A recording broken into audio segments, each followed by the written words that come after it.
I am Saurav Ghosal. I'm a professional squash player. Haven't played for India for way too long. Hopefully a little longer.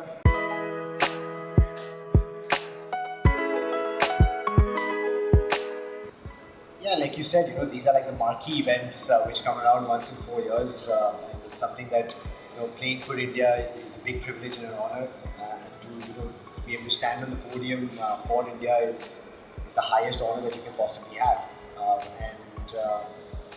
Like winning the medals in these two multi-sport games is something that you chase through your entire career. And every squash player who's part of these games kind of understands the size of what it needs to be able to win a medal at these games. It kind of catapults squash into a different stratosphere because you obviously get a lot more attention being multi-sport, whether it be back home in India for us or for any other country player who's playing in these games.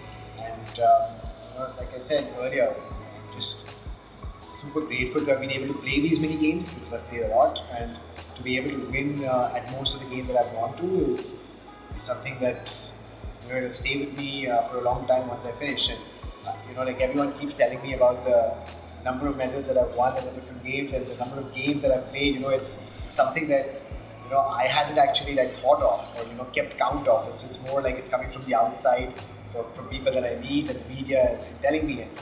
And maybe in a way it's good. That's kind of like kept me focused on what I want to do next. That's always the case.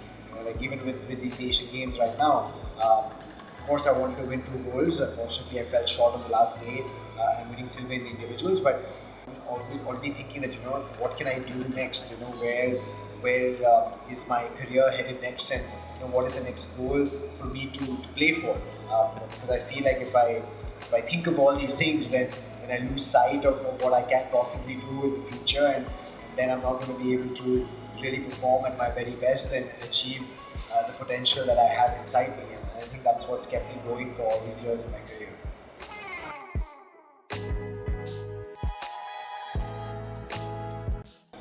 After the Asian Games, the day I lost the final of the individuals, I spoke to James, and I was pretty sad, obviously, and disillusioned. And I was like, okay, we need to think about what I'm going to do now. And I'm 37, and I've done all this, and what is next for me, and things like that. And so we need to have a chat about it. Obviously not right now because everything is still raw and it's probably not the best time. So maybe next week.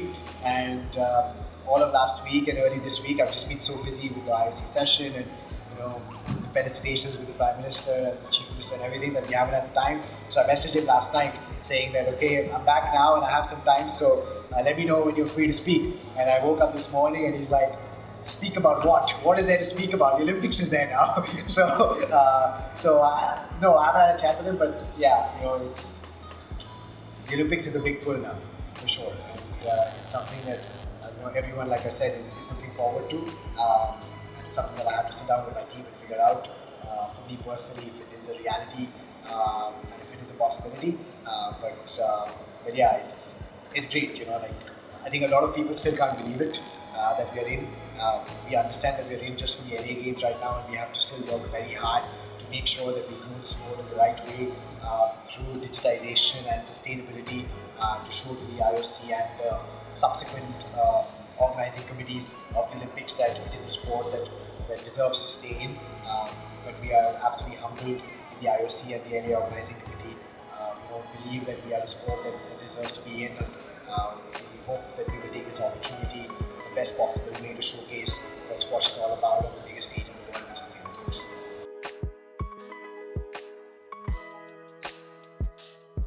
Yeah, I don't know about other male athletes, but the whole family bit is a conversation for me.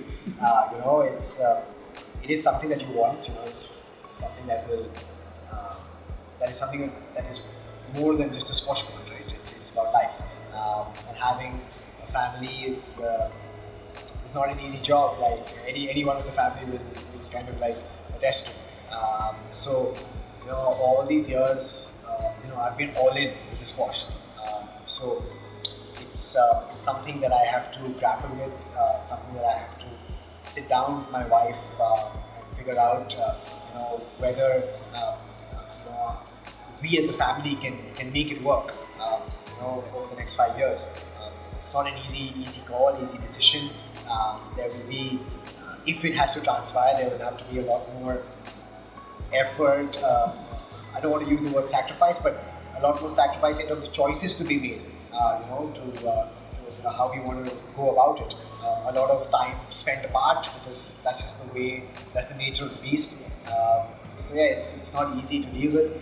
So there are a lot of things to consider, in terms of me playing the Olympics. One is obviously the technical side of it, whether I can realistically win a medal in the Olympics. So if I want to do the Olympics, I want to do it only if I have a shot. I don't want to do it if I just want to go there. Right? I want to do it. Of course, being an Olympian is a big honor, but I don't think for me like the next 5 years putting in the work just to be an Olympian is what I want to do. I want to go in with a shot. Physically, whether I can sustain it till I'm 41, 42, and then mentally whether I can, I've done it for 20 years. So can I, be there for the next 5 years and really be ready to fight a war every time I go onto court, because that's what it takes. And then family-wise, whether I am going to be happy personally staying away that long.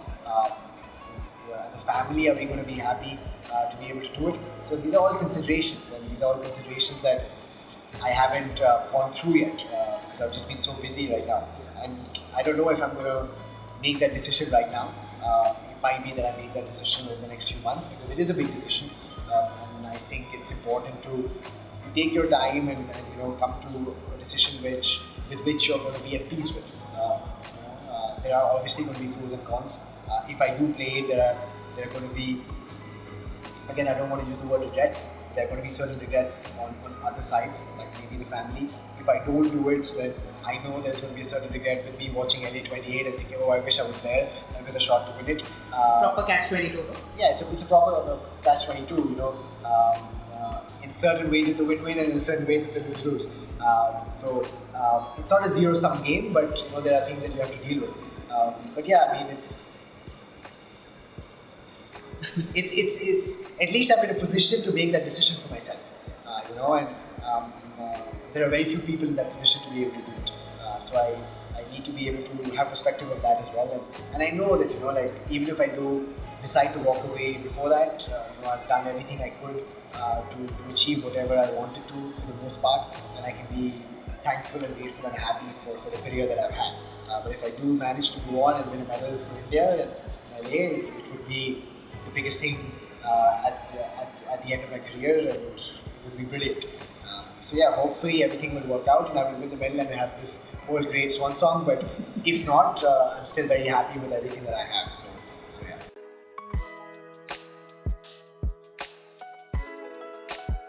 Okay, I don't want to speak for anyone else, but I think everyone goes through that when you play for that long.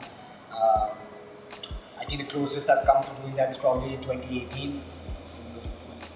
The last time that I had that in 2018, where I was very, very close, where after the Commonwealth Games in 2018, even though I won the silver medal in the mixed doubles, my singles kind of campaign was poor.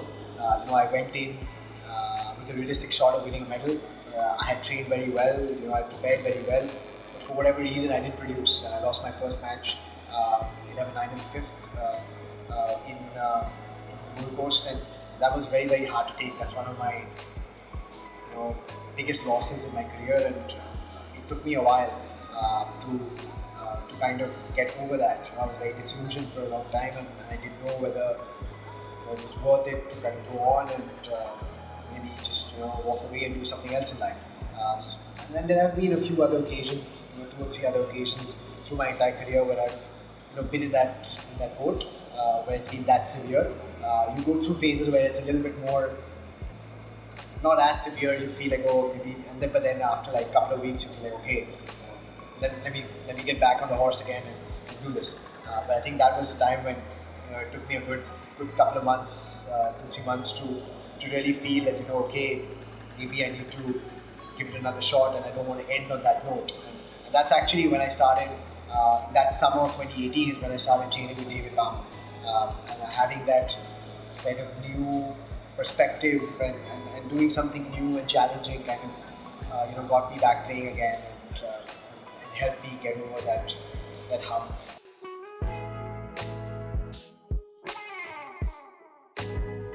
In the Indian squash Yeah. division, oh, it's definitely not me.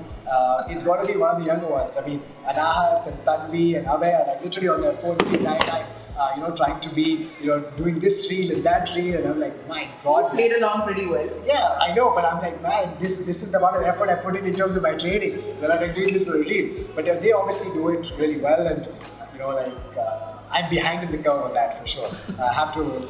That ground goes to them, and I'm not even trying to compete on that. I don't think I have a chance. So was that harder than anything you had to do on? Oh, for sure. Like Anand's coming to me, okay, you need to do this and you need to do that with Harry, and I'm like, okay, I'm ready now. so for sure, yeah. I mean, the squash comes naturally. This is more like you have to stage it, so it's hard. So it's funny, like when I was growing up, I had a few massive goals in my head. One of them was winning a massive team event for India.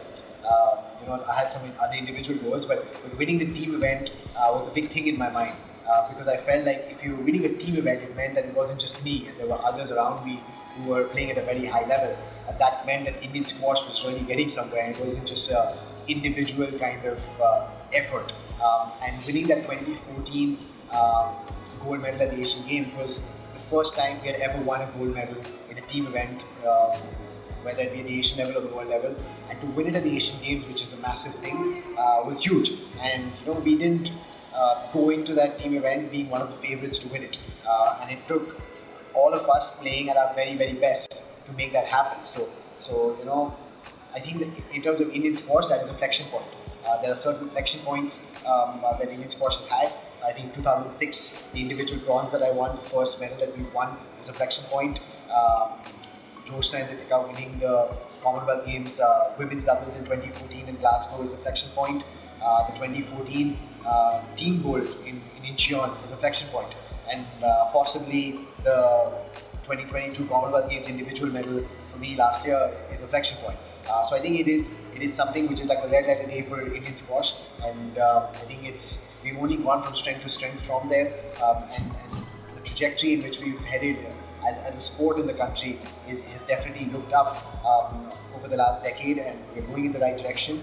Of course, there's still a lot more to be done. We have reached a point with this generation, which I definitely feel is the golden generation of Indian squash, where we've become highly competitive on the world stage. I think we need to move forward where we start conquering on the world stage and start medaling on the world stage on a consistent basis, and then we've truly arrived as a squash powerhouse on the world map. So I think that's the next step for us, and hopefully it'll happen in the very near future.